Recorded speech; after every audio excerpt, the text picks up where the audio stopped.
It's easy to start organic seeds for your organic garden. You have so many options. You've got soil blocks you can grow in, which is probably the greenest option. You've got coconut fiber pots, which are another really good green option.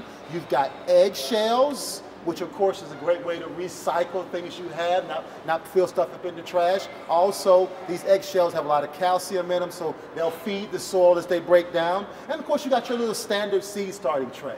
Now, when it comes to problems you may have, when you're talking about the soil blocks and you're talking about peat pots, these are open air, so you're going to have to really keep a lot of water on those. So that's one of the things about them. You don't want them to dry out, because seeds don't germinate well when they get dry. So make sure that you keep enough moisture on those. That's not a problem when it comes to the ones inside the egg carton, or it comes to the traditional seed starting tray. But what is a problem is the excess moisture that can build up in here. That often leads to damping off. Let me open this one up, and you can sort of see how the water kind of runs down the sides of it there. But yeah, that often can lead to a disease called damping off, which is basically a fungus that comes in and just wipes out all the seeds because the humidity's so high.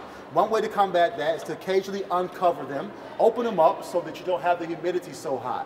Or once you notice a problem, you can use a garden fungicide.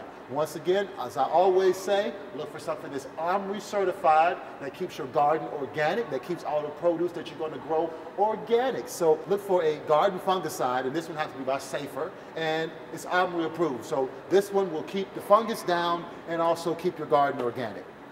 Now, besides that, you're not really going to have too many problems at all with your seedlings. They grow fairly quickly. They're easy as far as germination. As long as you get seed that's packed fresh for this year, you won't have any problem with that. The next step, though, is once they start to get a little big, like these guys are all small. You can see everybody in this section is small, except over here by our lettuce. Our lettuces are much further along. So at this point, we got to think about getting them out into the garden. So no problem once they get up so big, just make sure they have enough light, make sure they have enough water, make sure that they don't suffer from any funguses. And then once they get so big, it's time to get them on out, because you can't keep them in the seedling stage forever.